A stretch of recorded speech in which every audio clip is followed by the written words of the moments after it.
ருத்ரர்கள் உண்டாகிறார்கள், 8 வசுக்கள் உண்டாகிறார்கள். இந்த நாராயணன் கிட்ட இருந்து எல்லாரும் உண்டாகிறார்கள்.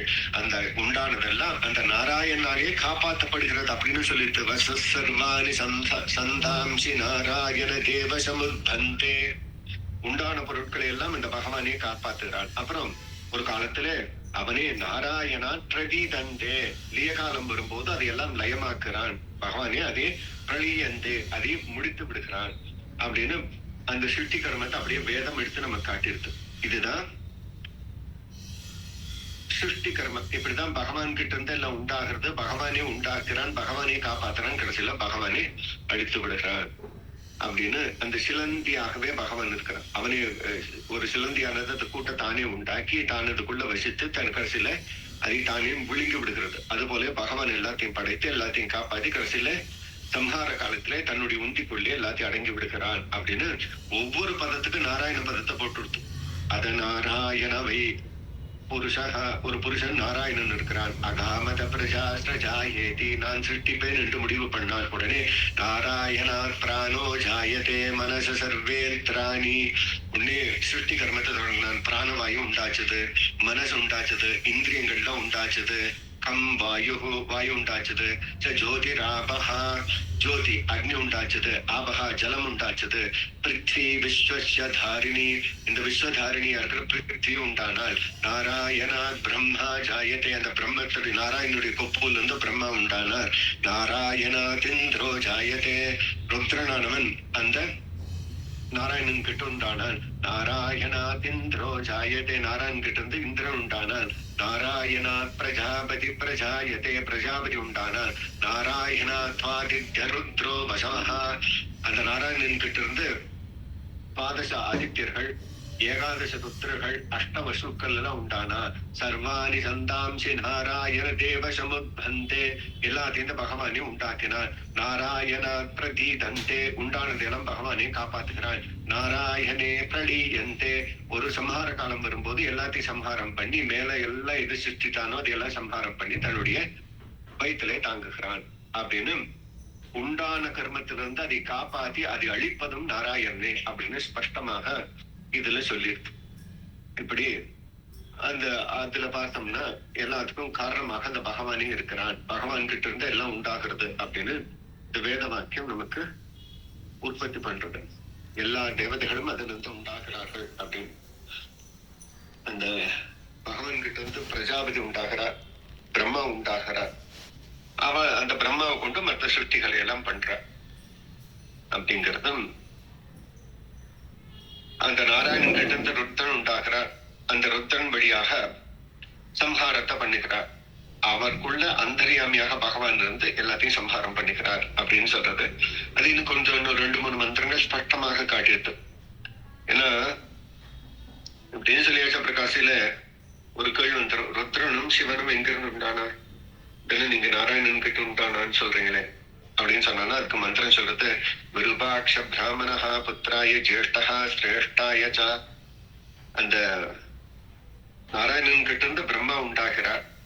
அந்த பிரம்மா கிட்ட இருந்து மூத்த புத்திரனாக சிவபெருமான் உண்டாகிறார் அப்படின்னு விருபாட்சாய. விருபாட்சன் அப்படின்னா சிவபெருமான், அவன் முக்கண்ணோடு இருக்கிறான். அந்த முக்கண்ண அந்த சிவபெருமான் பிரம்மாவுக்கு புத்திரனாக ஜேஷ்டனாக அவதாரம் பண்ணார். மூத்த பிள்ளையாக பிரம்மாக்கு சிவபெருமான் அவதாரம் பண்ணார். அந்த பிரம்மா நாராயணன் கிட்ட இருந்து நாராயணா பிரம்மா ஜாயதே அப்படின்னா அந்த பிரம்மா நாராயணன் கிட்ட உற்பத்தி ஆகிறார். அப்படி நாராயணன் கிட்ட இருந்து பிரம்மா கிட்ட இருந்து சிவன் உற்பத்தி ஆனார் அப்படின்னு இந்த மந்திரம் காட்டுறது. இது சாந்தோக்கிய உபனிஷத்துல ஒரு மந்திரம். இந்த மந்திரத்தை தான் நம்ம திருமணிசை பிறன் அப்படியே எடுத்து, நான்முகனை நாராயணன் படைத்தான், நான்முகனும் தான்முகமாய் சங்கரனை தான் படைத்தான் அப்படின்னு அதை தமிழ் படித்து கொடுத்தார். அதனால நம்ம பிரபந்தங்கள்லாம் அப்படியே வேதத்திலிருந்து எடுத்ததான், தமிழ் படுத்தப்பட்டதான். அந்த 2 மந்திரம் பாருங்க, விருபாட்சாய பிராமணே புத்திராய ஜேஷ்டாய திரேஷ்டாய. இது சாம வேதம். இது தமிழ் படுத்துறாரு பாருங்க திருமிசை பிரான். நான்முகனை நாராயணன் படைத்தான், நான்முகனும் தான்முகமாய் சங்கரனை தான் படைத்தான், அப்படியே வேத வாக்கியம். அப்படி பகவான் கிட்ட இருந்து பிரம்ம சக்தி, பிரம்ம கிட்ட இருந்து அப்படி my stomach is full now. I had my food enough. I will ask you again. When I'm hungry, plug out the charger now. பிரம்மாவை கொண்டு மற்ற சக்திகள் எல்லாம் பண்ணணும். அதனால யோ பிராமணம் விததாதி பூர்வம் யோகவை வேதக்ஷ பிரம்மேதி தஸ்மை. அந்த வேதமானது பகவானுடைய மூச்சு காத்தாக இருந்தது, நாராயணுடைய மூச்சு காத்தாக இருந்தது. அதை முதலாக பிரம்மனுக்கு உபதேசம் பண்ணுங்க. பிரம்மா வழியா மற்றவர்களுக்கெல்லாம் பிரவர்த்தனமாயி இப்ப நம்ம அளவுக்கும் வருகிறது. அப்படி வேதத்தை பிரம்மாவுக்கு உபதேசம் பண்ணதும் பகவானே அப்படிங்கிறதையும் அந்த சாம வேதம் எடுத்து காட்டிடுச்சு.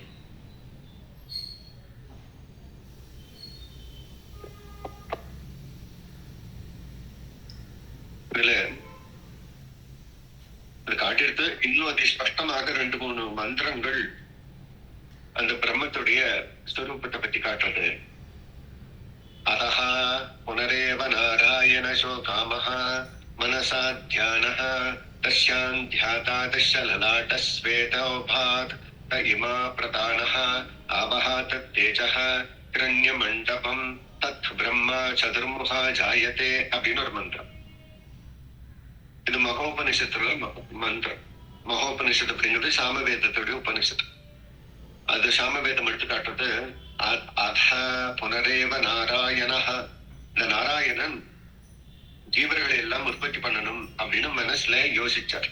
எல்லாத்தையும் சுட்டி பண்ணலாம் அப்படின்னு உடனே அவர் சங்கல்பம் பண்ணி அவருடைய நெற்றியிலிருந்து ஒரு வேர்வையானது துளிக்கிறது. யோ காமா மனஸ்யாதாதஸ்ய தியாதாத். அவர் சங்கல்பம் பண்ணதும் லலாட்டாத் ஸ்வேதோ பதத், அவருடைய நெற்றிலிருந்து வேர்வையானது துளிக்கிறது. அந்த வேர்வையே கீழே எல்லாமாக ஜலமாக மாறிடுது. நம்ம கடல் நதி எல்லாம் பார்க்கிறோமே, அது எங்கிருந்து வந்தது அப்படின்னா பகவானுடைய வேர்வையிலிருந்து வந்தது. இமா பிரதானஹா, அந்த பகவான் உடனே ஒரு அக்னி உண்டாக்கணும் அப்படின்னு நினைச்சார். அதனால நெற்றியிலிருந்து அக்னியானது உண்டாச்சுது. ஒளிமயமாக அந்த அக்னி உண்டாச்சுது. அப்புறம் இந்த அண்டங்களை எல்லாம் சிருஷ்டி பண்ண. அப்படிப்பட்ட அந்த பகவானுடைய கொப்பூர்ல இருந்து தத் பிரம்மஹா சதுர்முகா ஜாயத்தே, அந்த கொப்பூர்ல இருந்து ஒரு தாமரை வர, அந்த தாமரையில இருந்து பிரம்மாவை உற்பத்தி பண்ணான் அப்படின்னு உற்பத்தி காரணம் பகவான சொல்லிடுது. அப்ப பகவானுடைய நெற்றியில இருந்து ஒரு வேர்வை துளி உழுகிறது. அதுல இருந்து ஜலங்கள்லாம் உற்பத்தி ஆகுது. பகவானுடைய நெற்றியில இருந்து ஒரு அக்னி வர்றது, அதுவே ஜோதி சக்கரங்களாக உற்பத்தி ஆகுது. சூரியன் சந்திரன் நட்சத்திரங்கள் இதெல்லாம் உண்டாகும். அந்த பகவானுடைய கொப்பூர்ல இருந்து உண்டியில இருந்து ஒரு பெரிய தாமரை வருது. அந்த தாமரையில இருந்து பிரம்மா உற்பத்தி ஆனான் அப்படின்னு மகோபன சாமவேதம் காட்டி கொடுத்துருக்கு. அது நீங்க வேற தேவத்தை போட முடியாது, ஏன்னா பேரு சொல்லிட்டு அதா புனரேவ நாராயண அப்படின்னு நாராயண சப்தத்தை போட்டுருக்கும். ஏற்கனவே சொன்ன நாராயண பதத்தை இன்னொரு தேவதைக்கு போடவே முடியும். நாராயண பகவான் கிட்ட இருந்தே இதெல்லாம் உற்பத்தி ஆச்சு அப்படின்னும். அடுத்தது பல பேருக்கு சந்தேகம் இருக்கலாம், அப்ப சிவபெருமான் எங்கிருந்து வந்தார்? அவர் பிரம்மாவுடைய குழந்தையா இல்ல நாராயணனுடைய குழந்தையில் அவர் தனியாவா? ஏன்னா பெரும் போட்டி நாராயணனுக்கு சிவனுக்கு தானே வரும். அதே அந்த மகோபனிஷத் சொல்லிட்டு புனரேவ நாராயண சோத்ர காமா மகாஸ்ததே தஸ்ய தியாதஸ்யதா லலாட்ட திரிக்ஷதா சூலபானிஹி புருஷா ஜாயதே. மறுபடியும் பகவான் சங்கல்பிக்கிறார், நான் இன்னும் சிருஷ்டி பண்ண கிடவேன் அப்படின்னு. அந்த சங்கல்பத்துல பகவானுடைய நெற்றியிலிருந்து 3 கண்ணோட சூலத்துல கையில ஏந்திரமாக ஒரு புருஷன் உண்டாகிறான். அந்த புருஷனுக்கு தான் சிவன் அப்படின்னு பேர். அப்படி பகவானுடைய சங்கல்ப மாத்திரத்திலே பகவான் கண்டே உற்பத்தியானவன் தான் சிவபெருமான் அப்படின்னு மகோபனிஷத் சொல்லுகிறது. அவனுக்கு முதல் வச்ச பேரு, அவன் பிறக்கிறான் அந்த பகவானுக்கு புத்திரனாக பிறக்கிறான். சில இடங்கள்ல பகவான் சங்கல்பத்தினாலேயே நேரடியாக ருத்ரன் சிருஷ்டின்னு சொல்றது, சில இடங்கள்ல பிரம்மாக்கு புத்திரனாக பிறந்தான்னு சொல்றது. எப்படி வேணா எடுத்துக்கலாம், பிரம்மாக்கு புத்திரனாக எடுத்துக்கலாம். பகவான் பிரம்மாவை நேரடியாக சிருஷ்டி பண்ண அந்த பிரம்மக்கு புத்திரனாக அந்த சிவபெருமானவர் உண்டாக்குறார். பிறந்த குழந்தை அழுகிறது, ஏன்னா அதுக்கு பேரு வைக்கல. உன்னது ரொம்ப அழுகிறது. இப்ப பிரம்மா கேட்கிறார், குழந்தை பார்த்து இப்பதான் பிறந்திருக்கேன், எதுக்கு இப்படி அழுகிறேன் அப்படின்னு கேட்கிறேன். அது கேட்கறது, எனக்கு நாமம் வேணும், எனக்கு ஒரு பேர் வைய அப்படின்னு கேட்கணும். அப்ப ருத்ர இது ருத்ரஹா, நீ அழுதபடியாலே உனக்கு ருத்ரன்னு பேர் வைக்கிறேன் அப்படின்னு ருத்ரன்கிற பேர் அப்பதான் பிரம்மா சிவபெருமானுக்கு வைக்கிறேன். ருத்ரனுக்கு அர்த்தமே அழுதவன், அழுதும் பேர் வைக்க சொன்னவன், அதனால அவனுக்கு ருத்ரன்னு பேர். இன்னொரு விதமா ருத்ரேதி ருத்ரஹா அப்படின்னு எடுத்தோம்னா அவனை சார்ந்தவாழ அவன் அழுக வைக்கிறான், ஏன்னா சம்ஹார கடவுள் அது. அதனால சார்ந்தவாழையெல்லாம் அழுக வைக்கிறனால அதுக்கு ருத்ரன்னு பேர். ஆக மொத்தம் தான் அழுதோ இல்ல மத்தவாள் அழுக வைக்கிறனாலே அதுக்கு ருத்ரன்னு பேர்.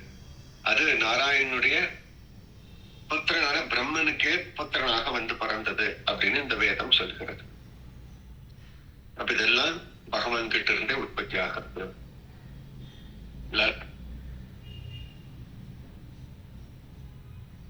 பகவானுடைய வயிற்றுல இருந்து அந்த பிரம்மா உண்டாகிறார். அப்புறம் அந்த சிவபெருமான் அந்த பிரம்மத்து வழியா உண்டாகிறார். இதெல்லாம் சங்கல்பத்தினால உண்டாகிறது. இதெல்லாம் சரீர சம்பந்தத்தினால உண்டாகிறது இல்லை. அப்படி எல்லாம் உண்டாகிறது. இன்னொன்னும் இன்னொரு மந்திரம் சொல்றது. இப்ப இதெல்லாம் உண்டாகிறதுக்கு முன்னாடி யாரு இருந்தா? இப்ப பிரம்ம உண்டாகிறார், அவருக்கு புத்திரனாக சிவபெருமான் உண்டாகிறார். இதுக்கு முன்னாடி யாரு இருந்தா அப்படிங்கிறப்ப அதே சொல்றது.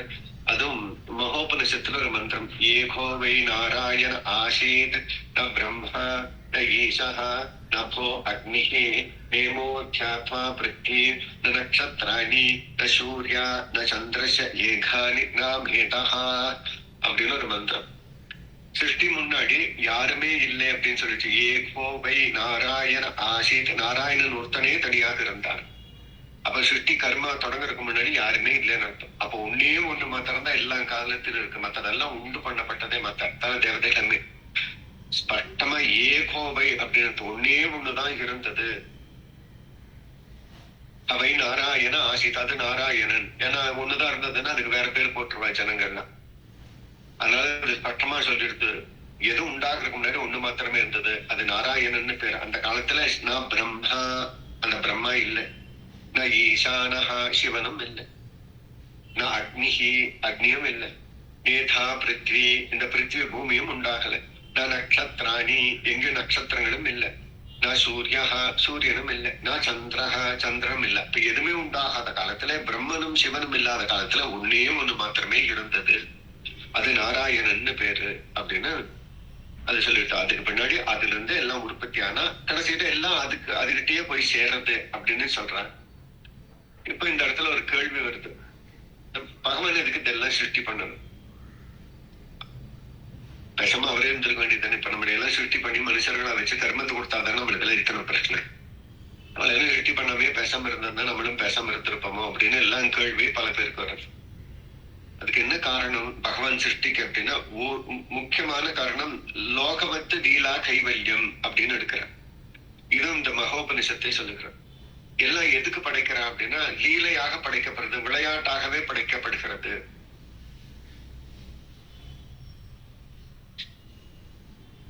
கம்பரும் இது எடுக்கிறார். அழகிலா விளையாட்டுடையான் அவன் சரண் தாங்களே அப்படின்னு. எல்லாம் எதுக்கு படைக்கப்பட்டது அப்படின்னா, அந்த பிராட்டிக்கும் பெருமாளுக்குமான லீலையாகவே. இவ ரெண்டு பேரும் விளையாட்டே இந்த லோக சுட்டி அல்ல.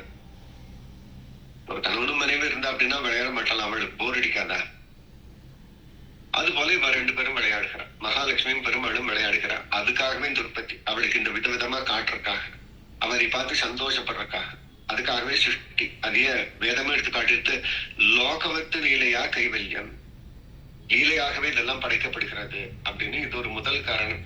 அப்படின்னு இவ ரெண்டு பேருக்கு நம்ம விளையாட்டு பொருள் அப்படின்னா, நம்ம பந்து தானே நாச்சியார் கையில உண்டு மதகளிட்டன் ஓடாது தோல்வடியன் அந்த கோபாலன் மருமகளேன் அப்பெண்ணாய் கந்தம் கமழும் குழலீகளை தர வாய்வன் தெங்கும் கோழியலை தனகா மாதவி பந்தல் மேல் பல்கால் குயிலனங்கள் குவினக்கான் பந்தார் விரலி, பந்தார் விரலி, பந்து ஆறு விரலி.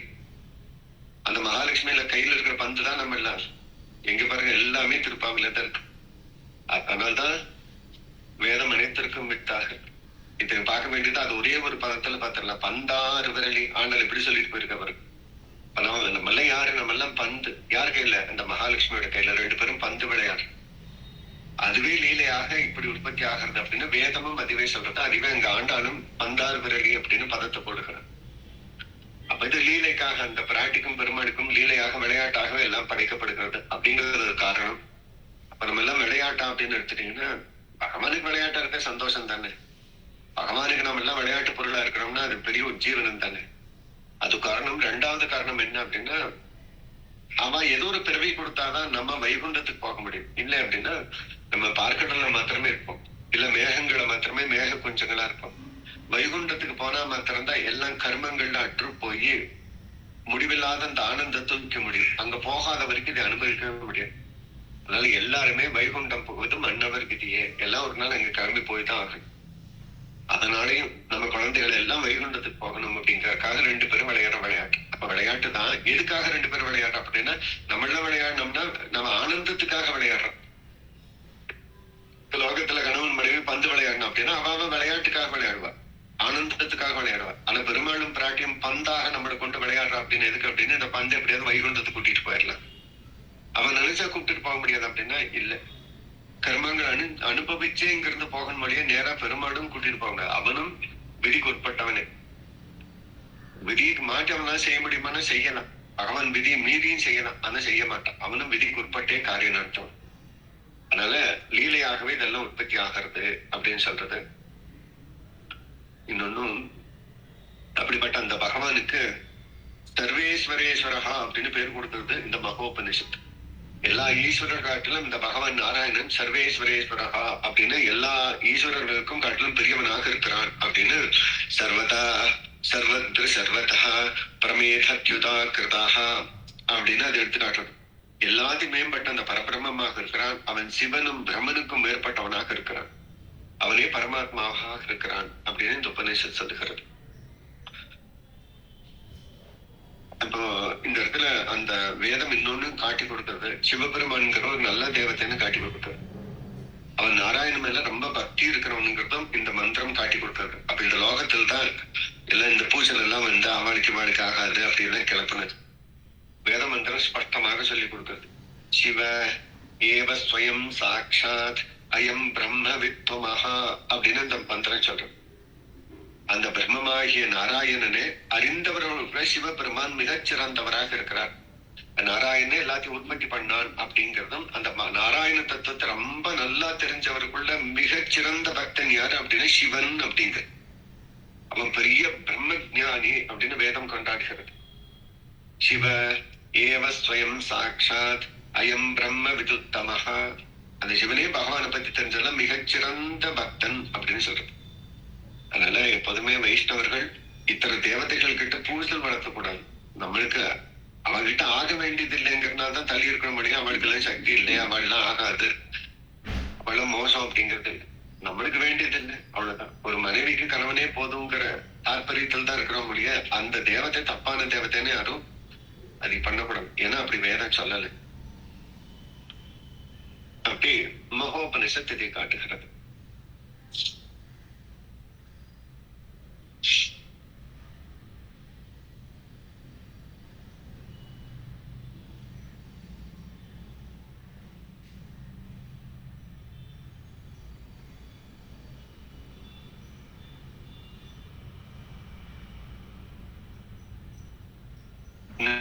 விஸ்தாரமா அந்த மகோபனிஷத்துல முதல் காண்டத்துல ஒரு மந்திரம்,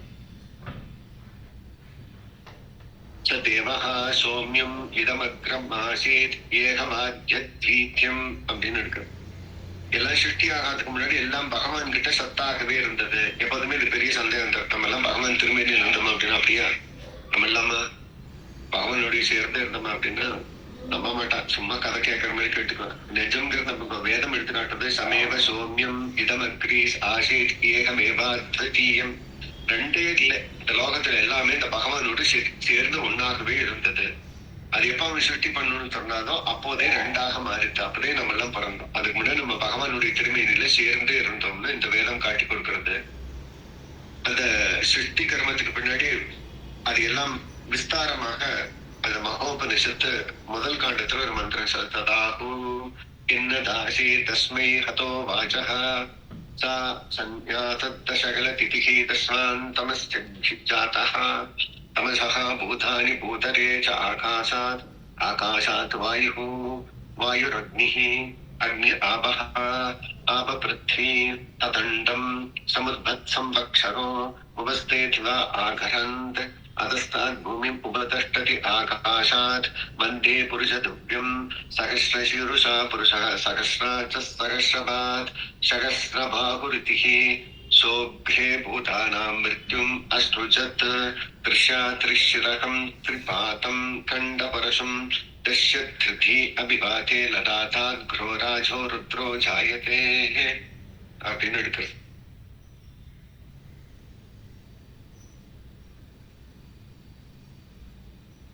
முதல் அந்த உற்பத்தி ஆகிறப்ப எல்லாம் பிரம்மத்திட்டே இருந்தது. அதெல்லாம் உற்பத்தி ஆகிறது. உற்பத்தி ஆனதெல்லாம் இந்த லோகத்துல வந்து வேற வேற நாமரூபங்களோடு இங்க தங்கி இருக்கிறது. கடைசியில எல்லாம் அழிய வேண்டிய ஒரு பிரளய காலம் வருகிறது. அப்ப இதெல்லாம் யார் அழிக்கிறார்? இங்க பல பல உயிரினங்கள் இருக்குது, பூமி இருக்குது, பல அண்டங்கள் இருக்குது. இதெல்லாம் எப்படி கடைசியில லயமாகும், எல்லாம் முடிஞ்சு போகுங்கிறது இந்த மந்திரம் சொல்றது. ஆகாசம் இருக்குது, முதல் ஆகாசம். ஆகாசம் வாயுல போய் சேரும், வாயு அக்னியில போய் சேரும், அக்னி ஜலத்துக்குள்ள போய் சேர்ந்துரும். எப்பவுமே அக்னி மேல ஜலத்தை விட்டீங்கன்னா அக்னி அழிஞ்சு போயிரும் இல்லையா? அப்படி நெருப்பெறியுது, அது மேல ஜலத்தை விட்டீங்க அப்படின்னா அக்னி அழிஞ்சு போயிரும். அப்ப அக்னியை ஜலத்துக்குள்ள சேர்ந்துருது. ஜலமானது பிருத்திவிக்குள்ள பிரவேசிக்கிறது, பூமிக்குள்ள பிரவேசிக்கிறது. அப்ப ஒவ்வொன்னா மறைஞ்சு போகிறதுக்கு ஆரம்பிக்கிறது. காத்து ஜலத்துல சேர, ஜலம் அக்னியில சேர, அக்னி பிருத்திவிக்குள்ள சேர்ந்துருது. அப்போ 4 பூதங்கள் ஒரு பூதமா இப்ப காட்சி அடிக்கிறது.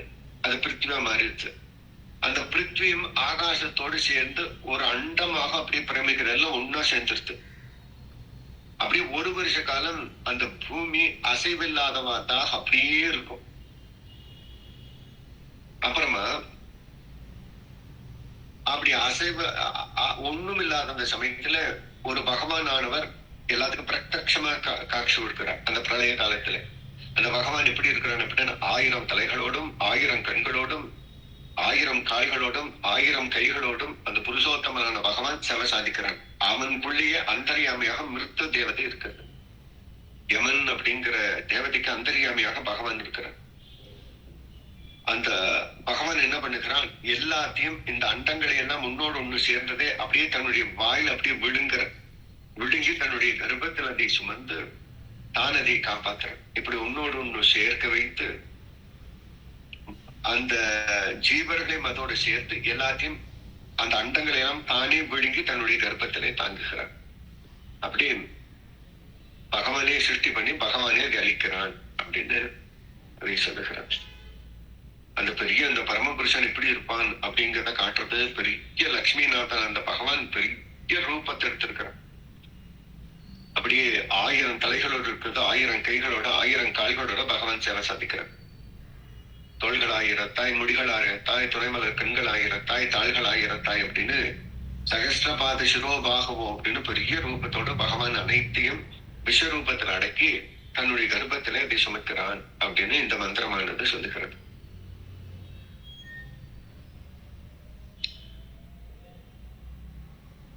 இன்னொரு மந்திரம், ததா விதாதா கர்த்ததா விகர்த்ததா திவ்யோ தேவ ஏக ஏவ நாராயணः உத்பய சம்பவோ திவ்யோ தேவோ ஏக நாராயணः மாதா பிதா பிராதா நிவாச சரணம் சுகுர்த்தோன் கதிர் நாராயணः அப்படின்னு ஒரு மந்திரம் காட்டி கொடுக்கிறது.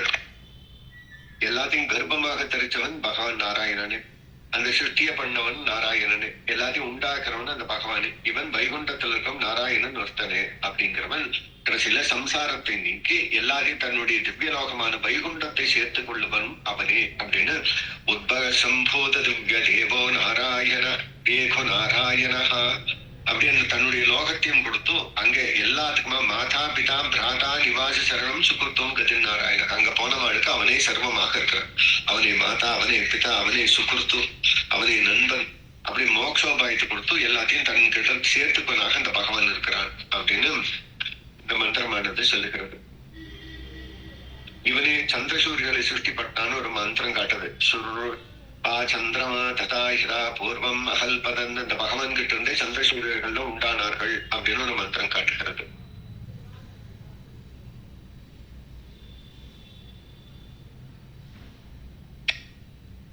கடைசியில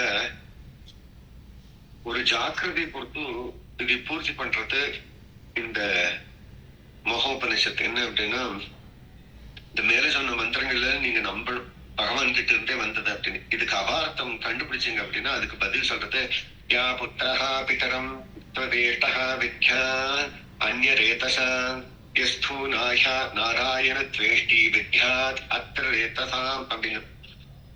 எப்போதுமே ஒரு புத்திரனுக்கு இந்த அப்பாக்கு தான் பிறந்தோன்னு ஒரு குழந்தைக்கு நம்பிக்கை இருக்கணும். அது இல்லை அப்படின்னா அவன் சண்டாளன் அர்த்தம்.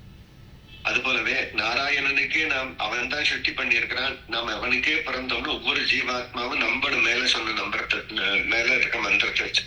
இல்ல நாங்க இன்னொரு தேவதைக்கு தான் பிறந்தோம் அப்படின்னு வச்சா அது அந்நியரேதஸுக்கு பிறந்ததாக எடுத்துக்கிறது. அப்படின்னா இன்னொரு அப்பாவுக்கு பிறந்ததாக அந்த குழந்தைக்கு பேர் வந்துருன்னு அபார்த்தத்தை கொடுக்குது சிருஷ்டி. அப்ப எவ்வளவு ஜாக்கிரதையா வேதம் சொல்றது பாருங்க. நாராயணன் ஒருத்தனே எல்லாத்துக்கும் சிருஷ்டி பண்ண, அதை நீங்க நம்பல அப்படின்னா அந்நியரேதஸ் இன்னொரு அப்பாவுக்கு பிறந்த ஒரு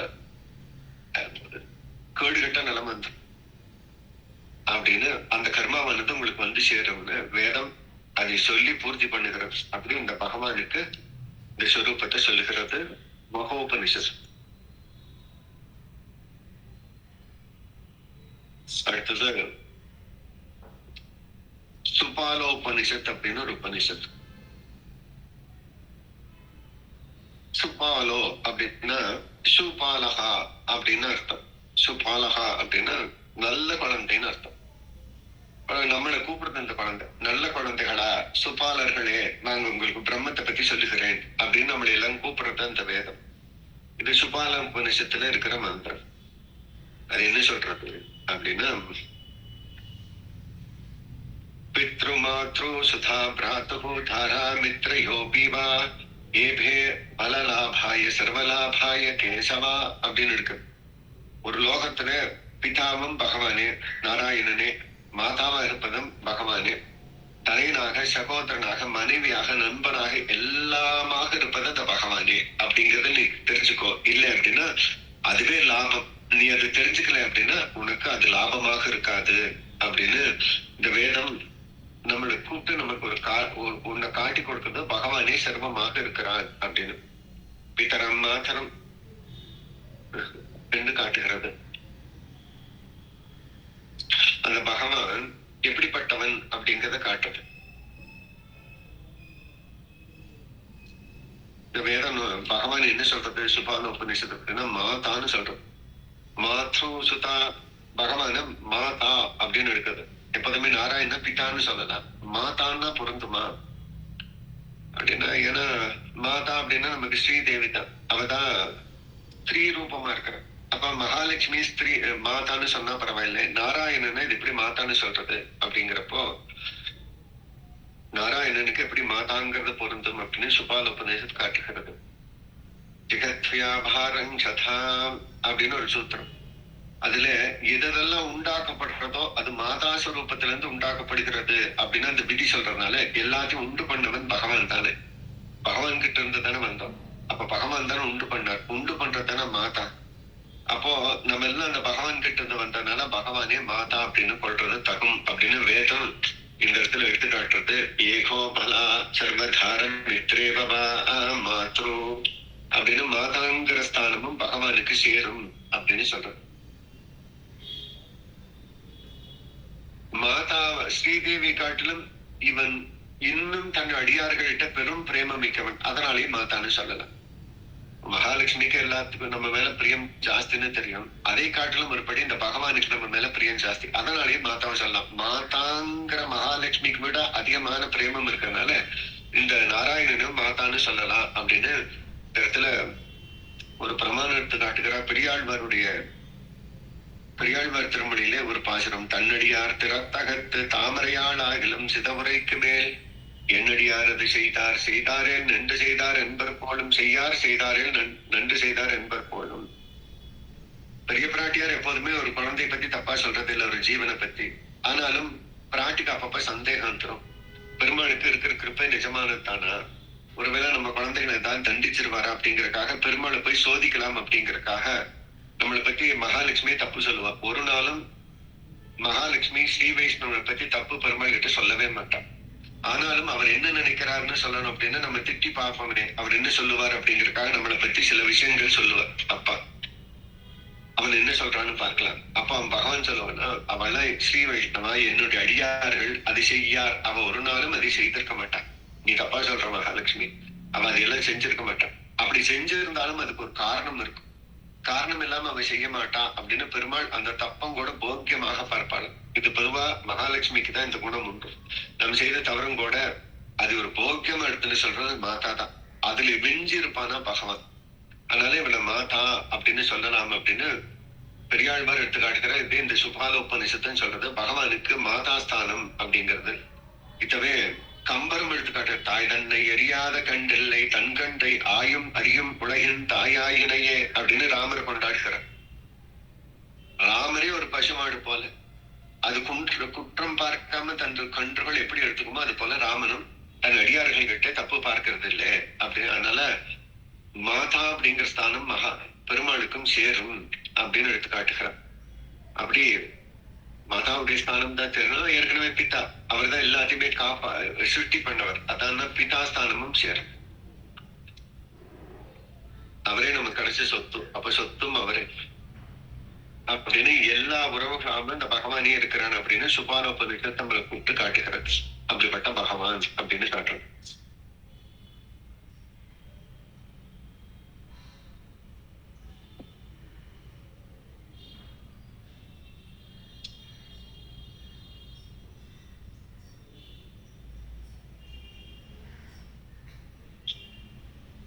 இன்னொன்னு, நம்ம சம்பிரதாயத்துல பகவான் மாத்திரமே புருஷோத்தமன், அத்தனை ஜீவர்களும் ஸ்திரீகளே அப்படின்னு இருக்கு. அதுவும் இந்த உபனிஷத்துல இது யஜுர்வேதத்துல ஒரு ஒரு மந்திரம், அந்த மந்திரம் எடுத்து காட்டுறது. அதை பாத்ம புராணம் எடுத்து காட்டுறது.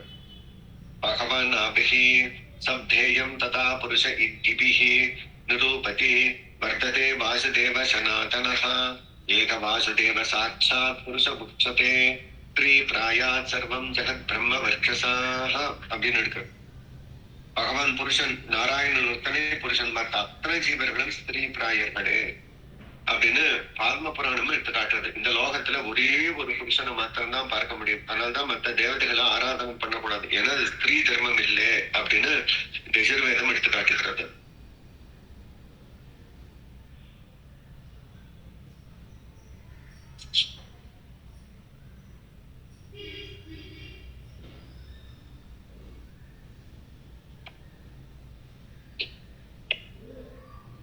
அப்படி இந்த மகோபனிஷத்து தீர்க்கமான கருத்து என்ன அப்படின்னா, பகவான் நாராயணனே பிரம்மஸ்வரூபம், அவனே காரணமாக இருக்கிறான், எல்லாத்துக்கும் காரணமாக இருக்கிறான் அப்படின்னு இந்த மகோபனிஷத் நமக்கு எடுத்து காட்டுறது. இதோட இந்த மகோபனிஷத்தோட கருத்தை பூர்த்தி பண்ணுவோம். சாயந்தரம் இன்னொரு உபனிஷத்துல இருந்து எடுப்போம்.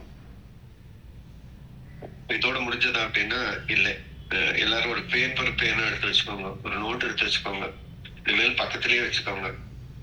பல ஆதாரமான கருத்துக்கள்லாம் திருப்பி திருப்பி அதை ஞாபகப்படுத்திட்டோம்னா, பிரவர்த்தம் பண்ணோம்னா புதுசா வர்றவர்களுக்கு அதை கத்துக்கலாம். ஏற்கனவே தெரிஞ்சிட்டவர்களுக்கு அது மறந்து போகாம இருக்கிறதுக்கான ஒரு விஷயமா இருக்கும். அதனால இன்னில இருந்து டெய்லி ஏதோ ஒரு விஷயத்த ஏற்கனவே நம்ம பார்த்திருப்போம், ஆனா அதை திருப்பியும் தெளிவோட பார்த்துட்டோம் அப்படின்னோம்னா யாருக்கும் அதுல திருப்பியும் சந்தேகம் வரக்கூடாது. அப்படியே ஒவ்வொரு விஷயத்த பார்க்க போறோம். பல கேள்விகள் உங்களுக்கு வரலாம், அதுக்கு பதில் உங்களுக்கு தெரிஞ்சிருக்கலாம், தெரியாம போலாம், சரியா சொல்லாம போலாம். அப்போ அது மறந்து கூட போயிருக்கலாம். அப்ப திருப்பி அதை தெரிஞ்சுக்கணும்னு ஆசை இருக்குல்ல. அப்படி தினம் ஒரு கேள்வி எடுத்துக்க போறோம். இன்னைக்கு ஒரு கேள்வி எடுத்துக்க போறோம். என்ன அப்படின்னா,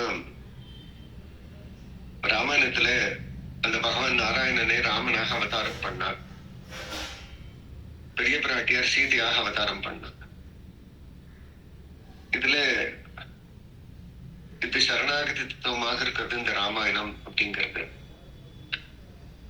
அந்த பகவான் இங்க ஒரு பூர்ண அவதாரமாக தர்மத்தை ஸ்தாபிச்சு வாழ்ந்து காட்டியிருக்கிறான், பூர்ணமாக வாழ்ந்து காட்டியிருக்கிறான். ஆனாலும் அவனுடைய அந்த சரித்திரத்துல சிலது நமக்கு புரிய மாட்டேங்கிறது. அதனால அது தவறோ அப்படிங்கிற மாதிரி நமக்கு எண்ணம் வருது. அதுல பிரதானமானது பார்த்தீங்க அப்படின்னா, இந்த பகவான் சீதை கிட்ட நடந்துட்டது சரியா அப்படின்னு ஒரு கேள்வி பல பேருக்கு வருது.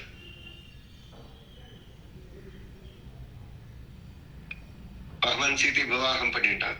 அப்புறம் அந்த சீதைக்காகவே இருக்க ரெண்டு பேரும் புரிஞ்சுட்டா, ரெண்டு பேரும் அத்தியந்த பிரியத்தோடு இருக்கிறார். அப்புறமா காட்டுக்கு போறா, அங்க ஒரு பிரிவு ஏற்படுகிறது. சீதை பிரிஞ்சிருக்க வேண்டிய சந்தர்ப்பம் பெருமாளுக்கு ஏற்படுகிறது. ஒரு 10 மாச காலம் சீதை பிரிஞ்சிருக்கிறார். அது யாருனால வந்த பிரிவு அப்படின்னா, அது ராமன் ஏறிட்ட பிரிவு இல்லை. அப்ப அங்க கூட ராமனை பெருசா ஒண்ணும் சொல்ல மாட்டான். அந்த பிரிவு கடைசியில ஒரு அக்னி பிரவேசம் நடக்கிறது. அப்ப அது ரொம்ப பேருக்கு பிடிக்கிறது இல்லை. சீதாவை போய் அப்படி பண்ணணுமா அப்படின்னு கேள்வி வருது. யாரா இருந்தாலும், ஏன்னா எல்லாருமே மாதாவுடைய பட்சபாதிகள் தான். எல்லாத்துக்கும் சீதான ரொம்ப பிடிக்கதான் செய்யணும். அதனால எல்லாரும் என்ன பண்றோம், உன்னை முயற்சி பெறப்பட்டு சீத்தை இப்படி பண்ணணுமா அப்படின்னு ஒரு கேள்வி வந்துருது. அப்ப அது சமாதானம் ஆகிறது இல்லை. எத்தனை சொன்னாலும் அதுக்கு ஒரு சமாதானம் ஆகிறது இல்லை. அதை தொடர்ந்து அப்புறமா பட்டாபிஷேகம் ஆகிறது ராமனுக்கு. அந்த சமயத்துல திருப்பி இன்னொரு பிரிவு வருது. சீதாவை திருப்பி பிரிய வேண்டிய சந்தர்ப்பம் வருது. அங்க வெளியில பார்த்தீங்கன்னா ராமனே கொண்டு போய் லக்ஷ்மணரை காட்டுல விட சொல்லிட்டார். அது கர்ப்பமா இருந்த சமயம் அப்படிங்கிறப்ப இன்னும் மனசுக்கு அது பெரிய வேதனை கொடுக்குது. அது பிராட்டி வேற ஏற்கனவே கஷ்டப்பட்டு இருக்கு. அப்ப கர்ப்பவதியா வேற திருவயிறு வைத்திருக்கா. 2 குழந்தைகள் இருக்கும் போது ராமனே இதை பண்ணலாமா அப்படின்னு ஒரு கேள்வி வருது. அப்புறம் இது 2வது பிரிவு. 3வது பிரிவு வருது. நாம இந்த பூலோகத்தை விட்டே கிளம்பும்படியாக ஒரு பிரிவு வந்திருக்கு. இதெல்லாம் கேள்விப்படுறோம், எல்லாம் கிரகிக்கிறோம். ஆனா ஒரு இடத்துல மனசு ஆற மாட்டேங்குது. சீதைக்கு இப்படி பண்ணிருக்க வேண்டாமோ அப்படின்னு எல்லாத்துக்குமே ஒரு குமுறல் வருது. அது கேட்கிறோம், கேட்க மாட்டேங்கிறோம், சந்தேகம் இருக்கு. ஆனா பெரும்பாலானவர்களுக்கு அது ஒத்து வரல.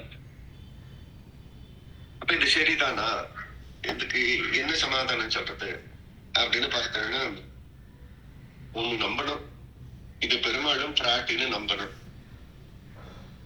நான் வைஷ்ணவ பரமா மட்டும்தான் சொல்லுவேன். எனக்கு மத்தவெல்லாம் எப்படி எடுத்துக்கோனாலும் எனக்கு தெரியாது. அது அவங்க இஷ்டம். வைஷ்ணவர்கள் எப்படி எடுத்துக்கணும் அப்படிங்கறத நான் சொல்லுகிறேன். ஒண்ணு இது பெரும்பாலும் பிராட்டி, இவ 2 பேரும் முடிவு பண்ணிட்டு தான் பிறந்திருக்கா.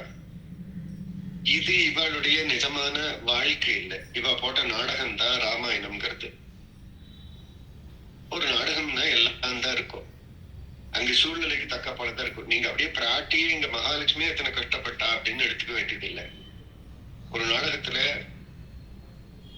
ஒரு கதாநாயகியா இருக்கிற ஒரு வேதனைப்பட்டா அப்படின்னா அப்படி நிஜமா எல்லாம் வேதனைப்படல. ஸ்கிரிப்ட் அப்படி இருக்கு.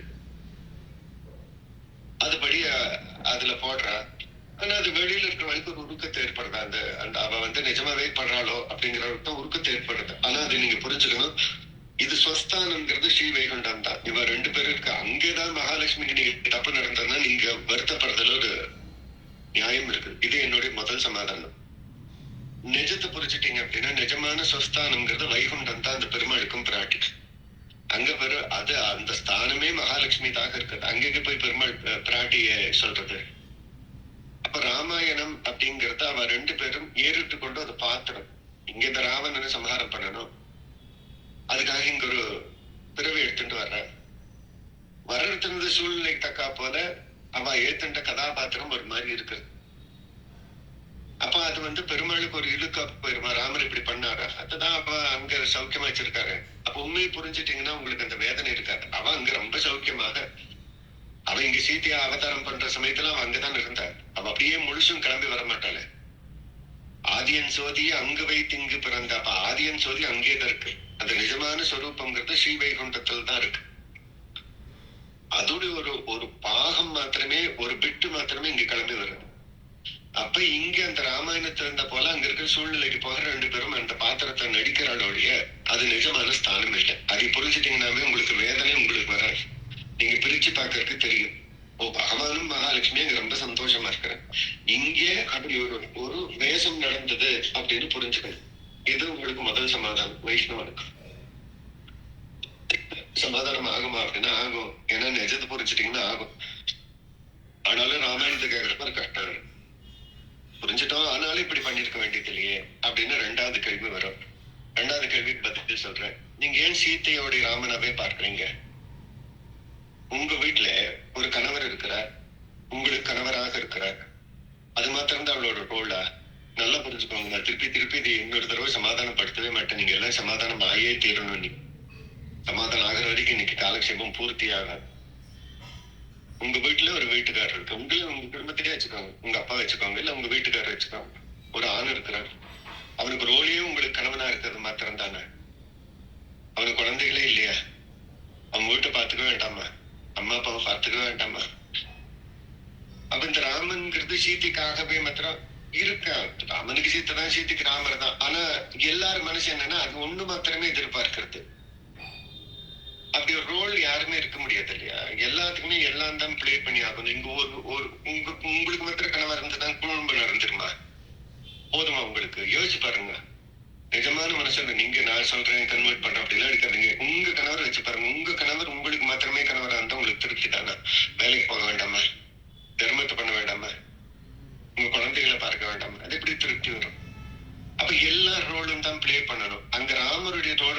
ராவணன் சீதைக்கு கணவனா இருக்கிறது மாத்திரம் இல்லை, அவன் வந்து பிறந்தது ஒரு சக்கரவர்த்தி திருமகனாக.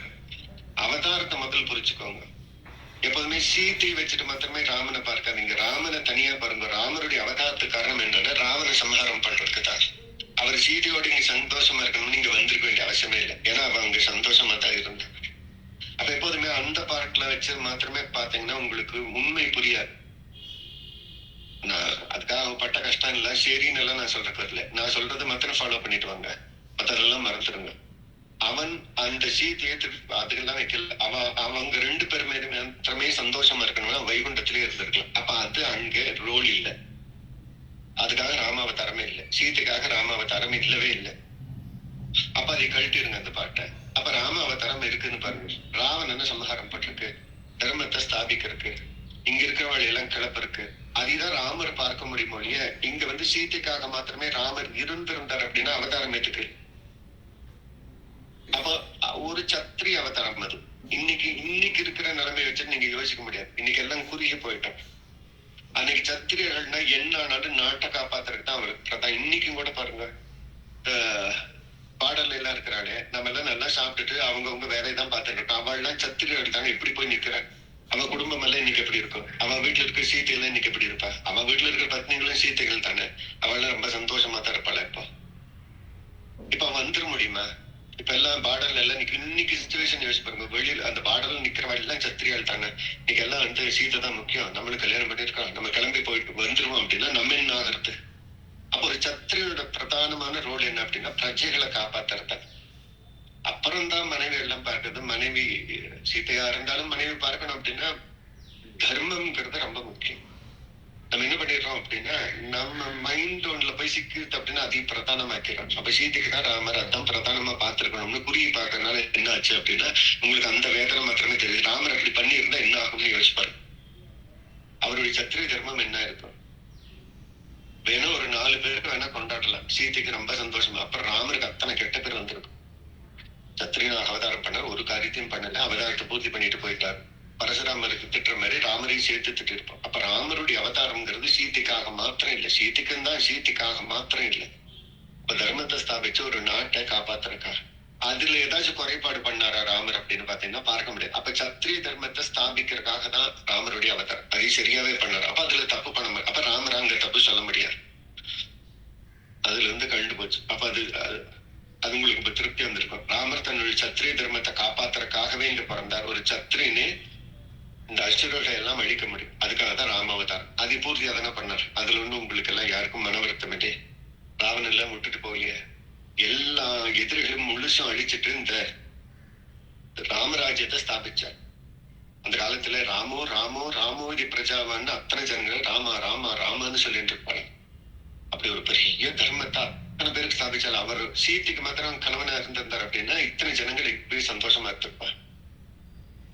ஒருத்தரும் கூட சந்தோஷமா இருந்திருக்க மாட்டார். அவர் ஏதோ சீத்தையோட சேர்ந்து ஏதோ காட்டுல போய் தனியா இருந்திருப்பா. அவர் 2 பேரும் சந்தோஷமா இருந்திருப்பார். இத்தனை ஜனங்கள் சந்தோஷமா இருந்திருப்பாளா அப்படின்னு இருந்திருக்க மாட்டேன். அப்ப இத்தனை பேருக்கும் அந்த ராமராஜ்யத்தை ஸ்தாபிச்சு தன்னுடைய இன்பத்தை கூட அவர் இழந்து அந்த பெரிய தியாகத்தை பண்ணவர் ராமர். அப்படி இருக்கிறவரை நம்ம எப்படி அப்படி போய் பார்க்க முடியும்? அப்படி பார்க்க கூடாது. அப்ப அதுக்கான அவதாரம் அது இல்லை. அப்ப அவர் நல்லாவே தன்னுடைய ராஜ்யத்தை பண்ணார். அவருடைய தர்மத்தை அவர் ஸ்தாபிச்சார். சரி, ஒரு ராஜாவை ஜெயிச்சார். ஆனா ஒரு கணவனை அது தப்புதானோ அப்படின்னு எல்லாத்துக்கும் ஒரு கேள்வி வருது. அது யோசிச்சோம்னா ராஜானா அப்புறம் கணவனை மாத்திரம் இருக்க மாட்டானா? கணவனை வந்தான்னு இருப்பான். அப்ப அப்படின்னா ஒரு நல்ல ராஜாவா இருந்துட்டு பத்னிக்கு வந்து இத்தனை துரோகம் பண்ணிட்டானா, அவன் வருத்தப்படும்படி செய்யிட்டானா, அவன் என்ன ராஜா அப்படின்னு ஒரு கேள்வி வரத்தான். சரி, அது இன்னும் கொஞ்சம் உள்ள போனீங்கன்னா அதுவும் தப்பு இல்லைங்கிறது உங்களுக்கு புரியும். இடத்துல சீதைக்கு நடந்த கஷ்டம் அப்படின்னு பாத்தீங்கன்னா 3 இடத்துல பார்க்கலாம். அதுக்கு பின்னாடி அந்த சீத்தை கஷ்டப்படலை. ஒரு கஷ்டம்ங்கிறது முதல் பிரிவு வருது, ராவணன் தூக்கின்னு போயிடுறான். நல்லா யோசிச்சு பாருங்க, நல்லா உள்ள போய் யோசிச்சு பாருங்க. ராவணன் தூக்கிட்டு போயிடுறான். அங்கதான் ராமரை விட்டு பிரியறா சீத்தை ஒரு 10 மாச காலம். அப்ப நம்ம வெளியில இருந்து பார்த்தோம்னா சீத்தைக்கு ரொம்ப கஷ்டம். இப்ப நான் கூட கதை சொல்றேன், அந்த ராட்சசிகள்னா அவளை பிடிச்சிக்கலன்னா அவ வந்து கஷ்டப்பட்டான் அப்படின்னு. ஆனா நல்லா யோசிச்சு பார்த்தீங்க அப்படின்னா அவளை தூக்கின்னு போக முடியுமா? ஒருத்தன் ஏடா தூக்கிட்டு போயிட முடியுமா பிராட்டிய? அவளுக்கு இஷ்டம் இல்லைன்னா ஒருத்தன் தூக்கிட்டு போக முடியுமா? அப்ப தூக்கிட்டு போயிட முடியும்னு நினைக்கிறவள்லாம் அறிவில்லாதவான்னு பிள்ளையில உட்காச்சாரு எடுத்து காட்டுக்கிறான். யாராவது வந்து சீத்தை வந்து யாராவது ராவணன் தூக்கிட்டு போயிட்டான் அப்படின்னு சொன்னா அப்படின்னோம்னா அவளுக்கு அறிவில்லைன்னு அர்த்தம். தூக்கிட்டு போக முடியுமா? நீங்களே யோசிச்சு பாருங்க, நல்ல மனசோட யோசிச்சு பாருங்க. பிராட்டி யாராவது தூக்கிட்டு போக முடியுமா? தூக்கிட்டு போக முடியும். அப்ப அவளே நினைச்சாதான் போக முடியும்.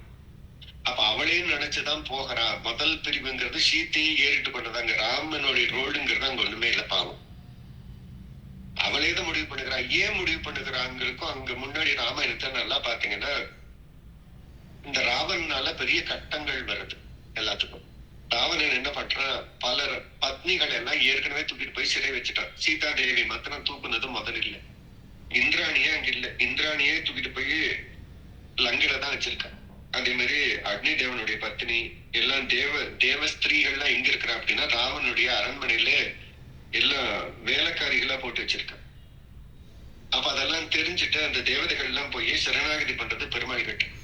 இப்ப பெருமாள் வந்து ஒரு வரம் கொடுக்குற, அவசியம் நான் வந்து அவதாரம் பண்ணி அந்த பத்னிகள் எல்லாம் மீட்டு கொடுப்பேன், அந்த ராவணனை சம்ஹாரம் பண்ணின்னு ராமர் சத்தியம் பண்ணி கொடுக்குறேன். அது என்ன ஆச்சு, அப்புறம் ராமர் வந்து இங்க பிறந்தார். அப்புறம் சீத்தை விவாகம் பண்ணிட்டார். சீத்தை விவாகம் பண்ணதுக்கு பின்னாடி ஒரு 1000 வருஷங்கள் 2 பேரும் சந்தோஷமா இருக்கிறார். அப்புறம் காட்டுக்கு வந்துடுறார். காட்டுக்கு வந்து 14 வருஷங்கள் வனவாசம். அதுல 13 வருஷங்கள் சௌக்கியமாவே இருக்கிறார். அப்படியெல்லாம் எந்த பிரிவுமே இல்லை, ரொம்ப சௌக்கியமாக 2 பேருமா இருந்திருக்கா ஒரு 13 வருஷம். அப்போ அந்த ராமருக்கு அதெல்லாம் மறந்து போச்சு. அவர் பண்ண சத்தியம் எல்லாம் மறந்து போச்சு. ஏன்னா அந்த சீட்டினுடைய அன்பு, அவளுடைய அந்த கல்யாண குணங்கள் எல்லாம் பார்த்து பெருமாள் வந்த காரியத்தை மறக்கிறார். இந்த ராமாயணத்துல அப்படியே இருக்கு.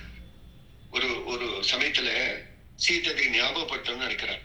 பரத்வாஜருடைய ஆசிரமத்திலே வெள்ளம் வந்தவள் இப்படி இருக்கிறாளே, ஒரு காரியமே பண்ண மாட்டேங்கிறாளே, அங்க தேவஸ்திரீகள்லாம் கஷ்டப்படுறாளே அப்படின்னு சீத்தை வந்து ராமருக்கும் லக்ஷ்மணனுக்கும் ஞாபகப்படுத்துறாரு. சுவாமி, இந்த அம்பெல்லாம் எதுக்கு வச்சிருக்கீங்க, அதுக்கு எதுக்கு நெய் பூசுறீங்க, டெய்லி தூக்கி வச்சிட வேண்டியதானே அப்படிங்கிற ஒரு வீரபத்திரம் அப்படி சொல்லுவான். அப்படின்னு என்ன அர்த்தத்தெல்லாம் வச்சுட்டு என்ன பண்றீங்க, இது உபயோகப்படுத்துறதுக்கு பண்ண வேண்டாமா, உங்களுக்கு எதுக்கு இந்த அம்பும் வில்லும் அப்படின்னு சீதாதேவி கேட்கிறான். உங்களுக்கு எதுக்கு இந்த அம்பு வில்லு, ராவண சம்ஹாரம் பண்றதுதானே அவதாரமே. இங்க வந்துட்டு எல்லாம் சௌக்கியமா பாட்டு பாடிட்டு திரிஞ்சிட்டு மந்தாகினில டான்ஸ் ஆடிட்டு இப்படியே இருக்கிறதா அப்படின்னு சீத்தை கேட்கறதாக அப்படியே இருக்கு. அப்ப ராமர் சொல்றா, சீத்தை நீ ஏதோ அவளை எல்லாம் காப்பாற்ற மாட்டேன்னு நினைக்கிறேன், நான் உன்னை விட்டால் விடுவனுடைய அவளை எல்லாம் விட மாட்டேன். என்னுடைய சரணாகதர்கள் எங்கிட்ட சரணாகதி பண்ணிட்டா ஒரு காலம் அவளை எல்லாம் விட மாட்டேன் அப்படின்னு ராமர் சீதைக்கு சத்தியம் பண்ணி கொடுக்குறேன். அவசியம் இதை முடிப்பேன் அப்படின்னு சொல்லிட்டு. அப்ப அந்த இடத்துலயும் அவ 2 பேரும் முடிவு பண்ணிட்டு தான் வந்திருக்கா. அங்க ராமருடைய ரோல் ஒண்ணுமே இல்லை. அப்ப சீத்தை பாக்குறா, நாள் போயிட்டே இருக்கு. இப்ப 14 வருஷங்கள் வனவாசம், 13 வருஷம் போயிடுதுன்னு ஒரே வருஷம் தான் இருக்கு. இத்தனை சத்தியம் பண்ணாலும் ராமர் நல்லாவே இருக்க. ராமன் எல்லாம் தேடிட்டு போகவே இல்லை. இதெல்லாம் நடக்கிறப்ப ராமருக்கு ஒரு 35 வயசுக்கு மேல ஆயிட்டு. விவாகமானது 12 வயசுல. அப்புறம் ஒரு 10 வருஷ காலம் ரொம்ப சௌக்கியமா இருக்கிறா. அப்படிங்கிறப்ப ஒரு 14 வயசுக்கு மேல ஆயிடுச்சு. 24 வயசுக்கு பக்கத்துல ஆயிடுச்சு ராமருக்கு. அப்பதான் வனவாசத்துக்கு வரம் கேட்கிறா. 25 வனவாசத்துக்கு போறா. வனவாசம் போய் 10 வருஷம் பூர்த்தி ஆயிடுச்சு. 13 வருஷம் பூர்த்தி ஆயிடுச்சு. அப்படிங்கிறப்ப ராமருக்கு இப்ப சற்றேறக்குறைய 35 வருஷம் ஆயிடுச்சு. இது 35 வருஷம் ராமர் ஒண்ணுமே பண்ணல ராவணன் அழிக்கிறதுக்கு. அந்த பெண்கள் எல்லாம் அத்தனை வருஷமா அங்கே இருக்கிறார். இப்ப மாதா அது யோசிக்கிறா, சீதா தேவி பறக்கிறது என்ன இதெல்லாம் பண்றேங்கிற, ஒண்ணுமே பண்ண மாட்டேங்கிறா. இன்னொரு வருஷம் திருப்பி அயோத்திக்கு போயிட்டானே, நீங்க ராவணனை பாக்குறது வரமாட்டான் இல்லையா? அயோத்தியிலே எல்லாம் ராமருக்கு சௌக்கியமா இருந்துச்சுன்னா அவர் எங்க ராவணனை தேடி போக போறார்? போகலாம், போகாம இருக்கலாம். ஆனா அத்தனை வருஷம் போகவே இல்லை. அதுதான் உண்மை. ராமர் அப்படி இருப்பார், பிராட்டி அப்படி இருப்பாள். அப்படின்னா பிராட்டி என்ன பண்ணுகிறா, அவதான் யோசிக்கிறார். இப்ப நம்ம இங்க இருந்தோம்னா காரியம் நடக்கவே போகாது. இப்ப நம்ம இங்கிருந்து கிளம்பி போனாதான் நம்மளை காப்பாத்துறக்கா ராமர் வந்து அதை கிளப்புவார் அப்படின்னு சொல்லிட்டு இது பிராட்டியே முடிவு பண்ணதான். ஏன்னா பிராட்டியோட முடிவு இல்லாம பிராட்டி யாரும் தூக்கவே முடியாது. நம்ம வெளியில வேணா ராவணன் தூக்கிட்டு போயிட்டான், அது சொல்லிட்டு போயிட்டான், இது தூக்கிட்டு போயிட்டான், அழுத்துட்டே போயிட்டாங்கிறதெல்லாம் வெறும் கதை. நல்லா யோசிச்சு பாத்தீங்கன்னா பிராட்டி யாராவது தூக்க முடியுமா? தூக்கவே முடியாது. அப்ப அவளே சிறை புகுந்ததான். நமக்கு நம்ம வைஷ்ணவத்துல கூட ராமாயணத்துக்கு என்ன அர்த்தம்னா, சிறை புகுந்தவள் ஏற்றம், சிறை எடுத்தவன் ஏற்றம் இல்ல, சிறை போனவள் ஏற்றம் இல்ல, சிறை புகுந்தவள் இவரேதான் போய் புகற. அப்ப இவ அந்த தேவஸ்திரிகளுடைய கஷ்டத்தை தீர்க்கணும் அப்படிங்கறதுக்காக ராவணன் வந்தது ஒரு வியாஜமா கொண்டு அவன் பிடிச்சிட்டு இவ போயிட்டு, அவனை தூக்கிட்டு இவதான் போயிருப்பாள். நம்மளுக்கு தான் தெரியல. அவன் தலை பிடிச்சி இவதான் இழுத்துட்டு போயிருப்பான். இவ தலையெல்லாம் வேணாலும் இழுக்கவே முடியாது. அப்போ அந்த முதல் இடத்துல சீதைய ராமன் பிரிய வேண்டிய சந்தர்ப்பம் வருது. வெளியில பார்த்தோம்னா அவனும் அழுகிறான், அவளும் அழுகிறான். இப்ப நம்மளுக்கு அது மாதிரி தெரியும். ஒரு நாடகத்துல 2 பேரும் அழுகிறதான் தெரியுது. ஒரு சினிமா போறோம், 2 பேரும் அழுகிறா, அவன் அழுதுன்னு இருப்பான், கிளீசரன் வச்சுட்டு அழுவான். உள்ள அவன் 2 பேருக்கு தெரியும், சினிமா முடிஞ்சு போச்சுன்னா வீட்டுக்கு போயிருப்பான் அப்படின்னு. அது போலதான் இந்த ரெண்டு அழுகிறது அப்படின்னா நிஜமா அழுகல. இதுக்கெல்லாம் தெரியுதா ஏற்கனவே பிளான் போட்டு தான் வந்திருக்கு. அப்படி சீத்தையை ஏறிட்டு கொண்ட பிரிவு தான். அப்ப முதல் பிரிவுக்கு கிருப்பைன்னு பேரு. கிருப்பையினால அந்த பிரிவு ஏற்படுகிறது. யார் மேல கிருப்பை? அந்த பெண்கள் மேல சீதாதேவிக்கு இருந்த கிருப்பை. அப்ப நம்ம போனாதான் பெருமாள் பின்னாடியே வருவார். அப்பதான் அவளை எல்லாம் காப்பாற்ற முடியுங்கிறதுக்காக அந்த பிரிவு சீத்தையே ஏற்படுத்தினதான். அது ராமர் ஏற்படுத்தது இல்லை. அப்ப அங்க ராமரை சொல்லவே கூடாது. ராமர்னாலதான் பிரிவு வந்தது. 10 மாசம் பிரிஞ்சிருந்தாரு. சீத்தையை ஏறிட்டு கொண்டாங்க. அது அவளுடைய சம்மதத்திலேயே நடந்திருந்தாங்க. அப்ப அதுல பெருமாளுடைய தோஷம் தட்டாது. ரெண்டாவது, அந்த பிரிவோடைய கடைசியில ஒரு அக்னி பிரவேசம் நடக்குது. ராமர் அக்னியில மூழ்கு அப்படின்னு சொல்றாரு. அது பல பேருக்கு அது ஒத்துக்க முடிய மாட்டேங்குது. அது செய்யலாமா அப்படின்னா, இப்ப ராமர் அதை செய்ய வைக்கல அப்படின்னா ஊர்ல எல்லாம் 100 தடவை சீத்தைய தீக்குளிக்க வச்சிருப்பார். ஏன்னா அங்க என்ன நடந்துங்கிறது யாருக்குமே தெரியாது. இப்ப சீத்தைய ராமர் நம்பினார் தானே. அந்த ஸ்லோகத்துல அப்படி தெரியுது. நான் என்னை நம்புறேன் ஏன் சீத்தையை நம்புறேன் அப்படின்னு ராமர் சொல்லுகிறார். ராமருக்கு பூர்ண விசுவாசம் இருந்தது. சீத்தையை அவர் சந்தேகப்படவே இல்லை. ஒரு காலம் சந்தேகப்படவே இல்லை. ஸ்லோகங்கள் அப்படியே இருக்கு. விபீஷணன் கிட்டையும் ஹனுமான் கிட்டையும் சொல்லுகிறார் ராமர், நான் என்ன சீத்தையை நம்ப போகும்னா ஆனாலும் தீ குடிச்சார். ஏன் அப்படின்னா அந்த இடத்துல 2 விஷயம் இருக்கிறது. ஒரு விஷயம், இப்ப அவர் அங்க ஒரு பரீட்சை வைக்கல அப்படின்னம்னா ஊர்ல பல பேர் பேசுவார். ஊர் வாயை அடைக்கதான் ஆகணும். அப்படி பத்னிக்காக பார்க்க மாட்டாள, ஊருக்காக நீ பார்க்கணும் அப்படின்னா ஊருக்காக பார்க்கணும் தானே. நான் முன்னாடியே சொல்லிட்டு இந்த சத்திரி அவதாரம் ஊருக்காகவே எடுத்த அவதாரம் தான். நம்ம வேணா குறுகிய மனசோட அந்த பெண்ணுக்காக வேணா பார்க்கலாம். அது அந்த பெண்ணுக்காக எடுத்த அவதாரம் இல்லை. அப்போ எல்லாத்தையும் திருப்திப்படுத்தி தான் ஆகணும். அதனால அவர் அங்க இடத்துல தீ குளிக்க அவளை சொல்லலை அப்படின்னா அந்த ஊர் தினம் சீதையை தீ குளிக்க வச்சிருக்கும். அப்ப அது ஒரு சமாதானம் தான். அது ஏத்துக்குவாங்களா அப்படின்னா அது ஏத்துக்க மாட்டாங்க. இருந்தாலும் அப்படி பண்ணிருக்க மாட்டான். ஒரு சத்தியம் வாங்கிருக்கலாம் அப்படின்னு உங்களுக்கு என்ன வரலாம். அது அவங்க இஷ்டம் தான். எப்படி சத்தியம் வாங்கணுமோ அப்படித்தான் வாங்குவா.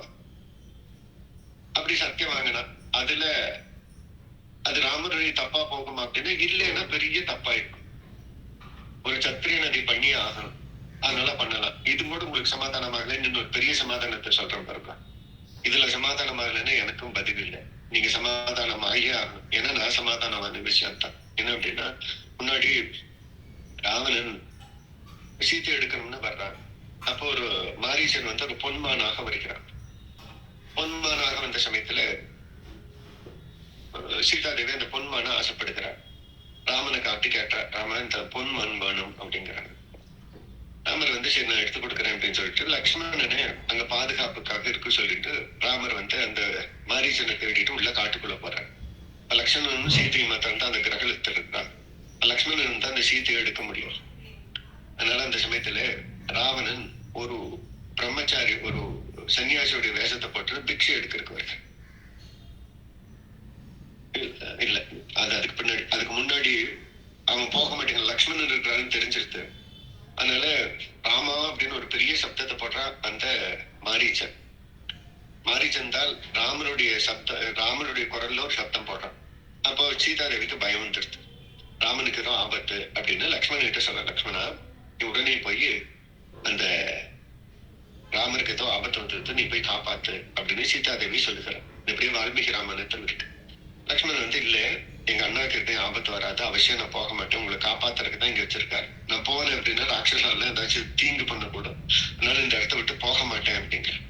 இல்ல நீ போயேதான் ஆக நான் அண்ணனை காப்பாத்துறக்கு அப்படின்னு சீதாதேவி சொல்றேன். இல்ல நான் போக மாட்டேன் அப்படிங்கிற.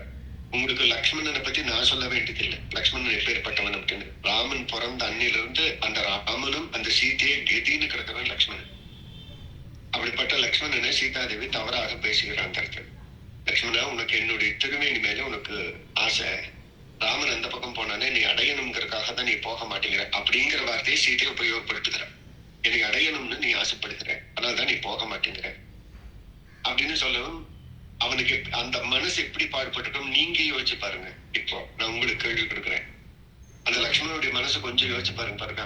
மாதாவாவே நினைக்கிறான் அந்த சீதாதேவி. இப்ப அவ என்ன சொல்றா, என்னுடைய திருமேனி மேல உனக்கு ஆசை, ராமன் எப்படியாவது கொண்டுட்டு என்னை அடையணும்னு நீ பார்க்கிற அப்படின்னா அவன் சொல்லியிருந்தானா அந்த லக்ஷ்மணனுடைய மனசு என்ன பாடுபட்டிருக்கும். அத்தனை பாடுபட்டார். அப்புறம் அதுக்காகவே அவன் போய் விடுகிறான். சரி நீங்க பத்திரமா இருங்க நான் போறேன்னு சொல்லிட்டு அவன் அங்கிருந்து போனதுக்கு என்ன காரணம், சீதாதேவி சொன்ன வார்த்தை தான்.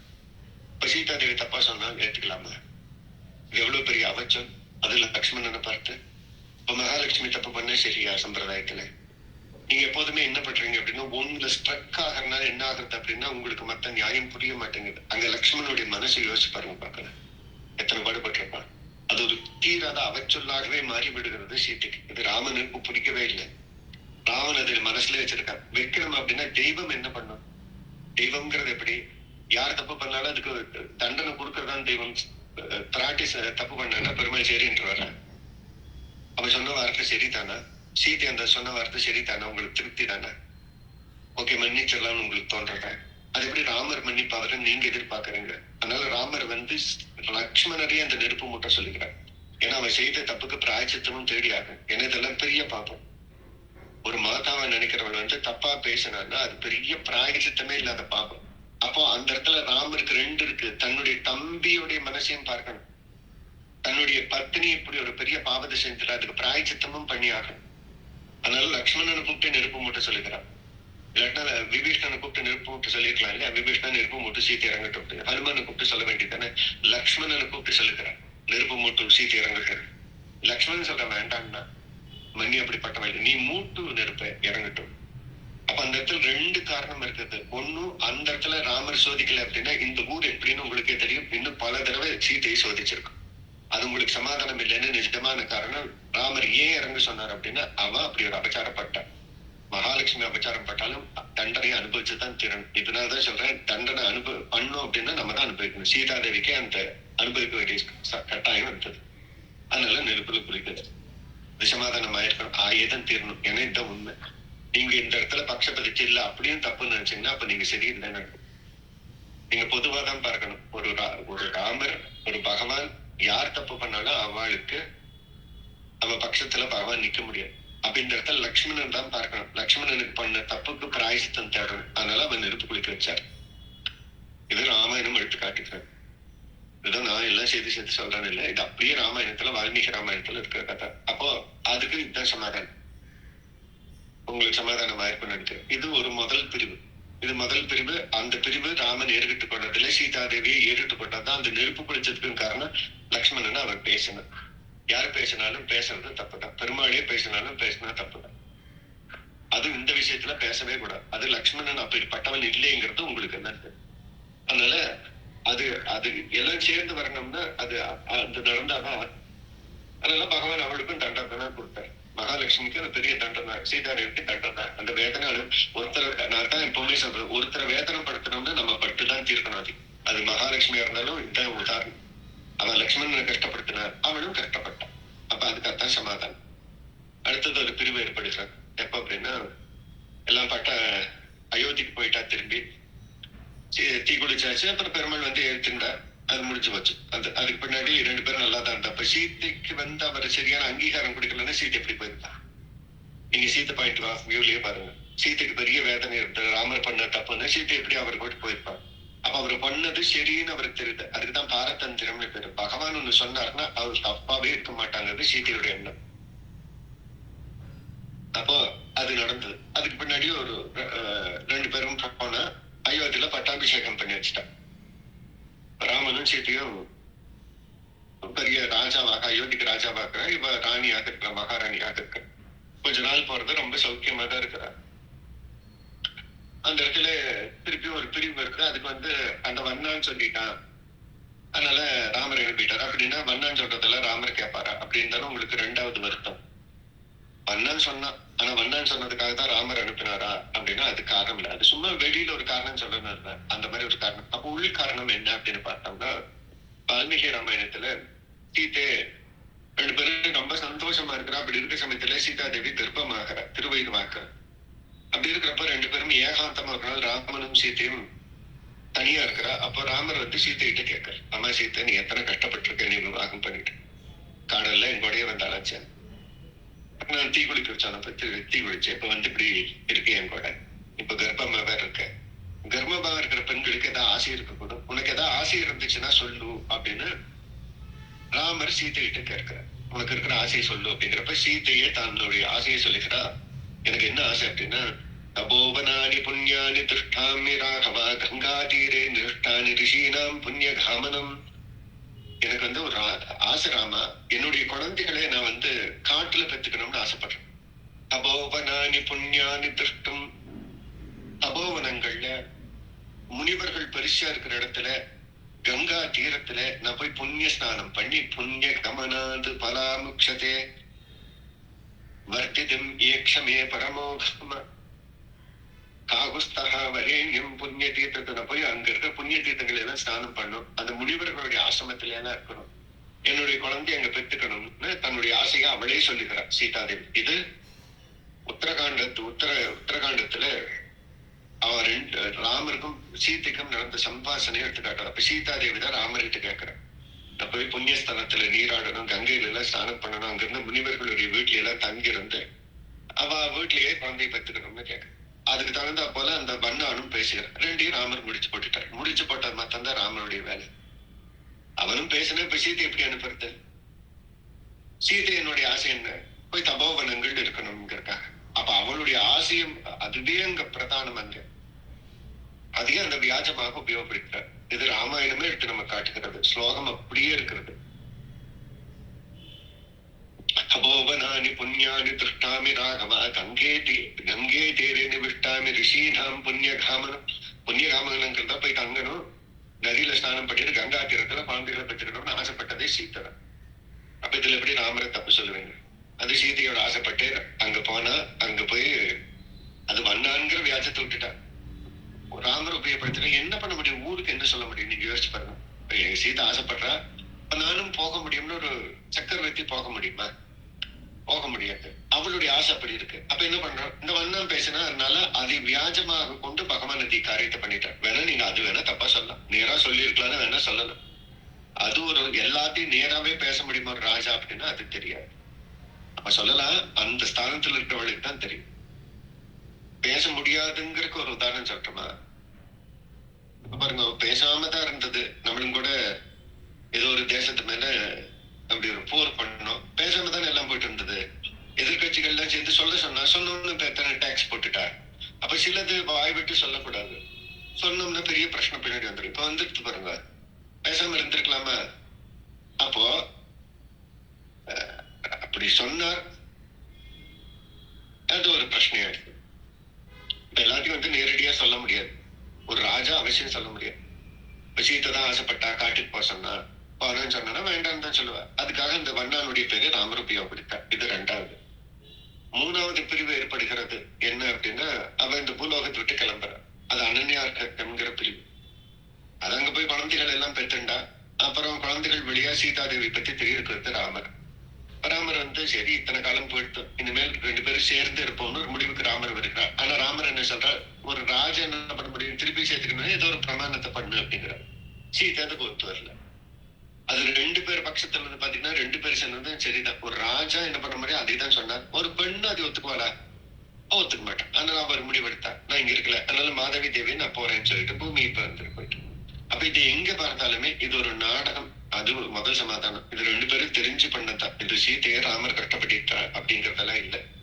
2 பேரும் பரமபதத்துல ரொம்ப சௌக்கியமா தான் இருந்தா. அப்படி இருக்கிறவன் இங்க வந்தா அப்படின்னாவே நம்மளுக்காக ஒரு நாடகம் போடுறதுக்காக வந்தான். அது வந்த இடத்துல அப்படி பிரிஞ்சா அப்படின்னா, அவ பிரியல அப்படின்னா ராமர் சீதையை பார்த்துட்டா அப்படியே இருந்திருப்பார். அதனால சீதையே ஏற்கொண்டதான் முதல் பிரிவு. யாரும் தூக்கிட்டு எல்லாம் போகல, சீதையே ஆசைப்பட்டு போனதுதான். தீ குளிச்சதும் அவ தப்பு பண்ண யாரா இருந்தாலுமே தண்டிக்கணும்ன்றதான் பகவானுடைய சொரூபம். பகவான் தண்டிச்சா தண்டனை தான் அது.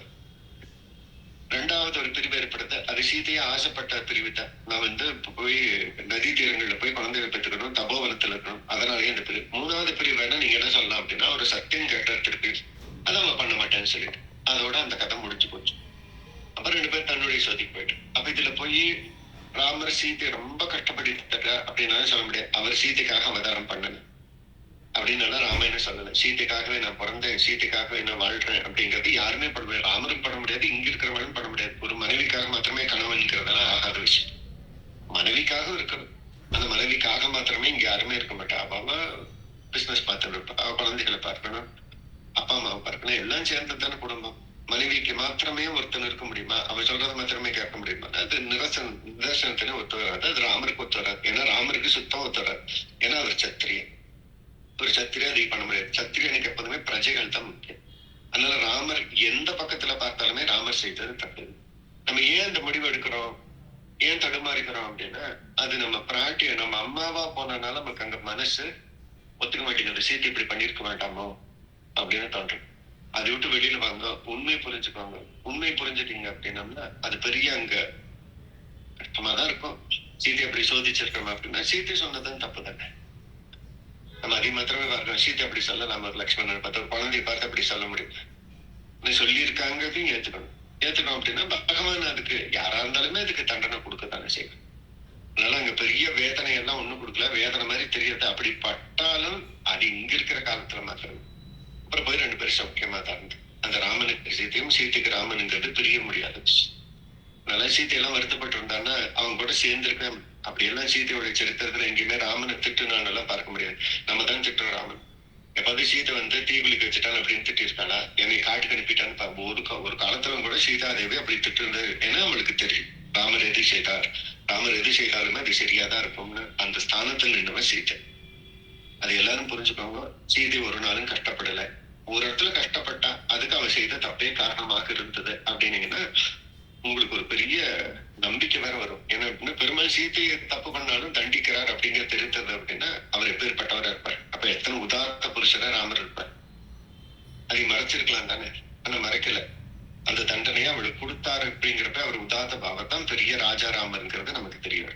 இது உங்களுக்கு இருக்கிற முதல் குழப்பத்துக்கு சமாதானம். இது 3 பிரிவு. 1 கிருபையிலான ஏற்படுகிறது. 2வது பாரதத்தை பகவான் இங்க வச்சாலும் நான் இருப்பேன் அப்படிங்கறதுக்காக வியாசருடைய அந்த வால்மீகருடைய ஆசிரமத்துல போயிருக்கான். 3வது தடவை அவனுக்குன்னே நான் இருப்பேன், ஆனா திருப்பி சத்தியம் பண்ண மாட்டேன் அப்படிங்கறதுக்காக அந்த பூமி பேத்து உள்ள போயிட்டான். அப்படி 3 பிரிவுகளிலும் பிராட்டி அந்த பகவானுக்குன்னே இருந்தா அப்படிங்கறத அங்க ஸ்தாபிச்சிருக்காங்க. பகவான் அங்க கஷ்டப்படுத்துறாரு அப்படிங்கிறது சீத்தை எங்கேயுமே ஸ்தாபிக்கல. அதனால ஆஸ்திகர்கள் என்ன புரிஞ்சுக்கணும், முக்கியமா வைஷ்ணவர்கள் என்ன புரிஞ்சுக்கணும், சீத்தை எல்லாம் அப்படி எல்லாம் யாருமே கஷ்டப்படுத்த முடியாது. மகாலட்சுமி அவளா ஆசைப்பட்டாதான் உண்டு அப்படிங்கிற புரிஞ்சுட்டீங்கன்னா அந்த கஷ்டம் உங்களுக்கு தெரியும். இப்போ உங்களுக்கு சமாதானம் ஆயிடுச்சுன்னா நீங்க சமாதானம் ஆயிடலாம். இல்ல உங்களுக்கு ஏதாவது சமாதானம் ஆகலைன்னா நீங்க கேள்வி கேளுங்க, நான் சமாதானப்படுத்த பாக்குறேன். இனி இந்த விஷயமா அப்புறம் குழப்பம் வரக்கூடாது. எல்லாருக்குமே தெளிவா இருக்கணும். இது ஏற்கனவே முடிவு பண்ணாதான். அது அங்க பெரிய கஷ்டமா அவ படல. ஒரு இடத்துல பட்டா அது அவ பண்ண தப்புக்குதான் அது தண்டனை. இனிமேல் என்ன பண்ணோம், இதெல்லாம் அப்படி இப்படி எழுதிட்டு வரணும். தினமும் ஒரு கேள்வி. இதெல்லாம் உங்களுக்கு பெரிய சந்தேகம் வருமோ அதெல்லாம் அன்னைக்கு டெய்லி ஒரு கேள்வி அது எழுதி வச்சுக்கணும். உங்களுக்கு சமாதானம் ஆச்சுன்னா பாருங்க, நான் சொல்றேன் அப்படிங்கறதுக்காக நீங்க ஏத்துக்க வேண்டியதில்லை. உங்களுக்கு இது கன்வின்ஸ்டா அப்படின்னு பாருங்க. இல்லாட்டினா மெசேஜ் அனுப்புங்க. இங்க கேட்க வேண்டாம். ஏன் அப்படின்னா ரொம்ப பேருக்கு சமாதானமா இருக்கும். யாரோ ஒருத்தர் 2 பேருக்கு ஏதாவது கேள்வி அதிக கிளப்பி விட்டுட்டா சமாதானமானவருக்கு திருப்பி வேற ஏதாவது சந்தேகம் இருக்கு. அதனால நான் பதில் சொல்லுவேன். உங்களுக்கு சமாதானம் ஆகலைன்னு அவசியம் எனக்கு மெசேஜ் பண்ணுங்க. நான் சாயந்தரத்துக்குள்ள ரிப்ளை பண்ணுவேன். உங்களுக்கு நீங்க சொன்னீங்க ஆனா இது எனக்கு ஒத்துக்கல, இன்னும் கஷ்டமா தான் இருக்கு அப்படின்னம்னா யோசிக்கவே கூடாது. யாரா இருந்தாலுமே மெசேஜ் பண்ணுங்க. உங்களை சமாதானப்படுத்த வேண்டியது என்னுடைய வேலை. ஆனா அன்னைக்கு நீங்க எழுதி வச்சுக்கணும். அப்புறம் திருப்பி இன்னொரு 10 நாள் கழிச்சு இதே சந்தேகம் உங்களுக்கு வந்துடக்கூடாது. அன்னைக்கு அதை கிளியர் பண்ணிக்கோங்க, எழுதி வச்சுக்கோங்க. இப்ப யாராவது கேட்டாலும் உங்களால சமாதானப்படுத்துறது தெரியணும், ஆனா படுத்தக்கூடாது. உங்களுக்கு தெரியணும் இதுதான் சமாதானம்னு உங்களுக்கு தெரியணும். அதுக்காக யாராவது கேட்டாலும் இதை போய் சொல்லிடலாம்னா சொல்லக்கூடாது. ஆனா அவங்கதான் சமாதானம் வச்சுக்கணும். யாரும் இன்னொருத்தர் எல்லாம் சமாதானப்படுத்த முடியாது. அதனால யோசிச்சு பாருங்க. உங்களுக்கு கன்வின்ஸ் அப்படின்னா விட்டுரும், இல்லை அப்படின்னா அவசியம் மெசேஜ் பண்ணுங்க. சாயந்தரம் இன்னொரு விஷயத்த பார்ப்போம். சாயந்தரம்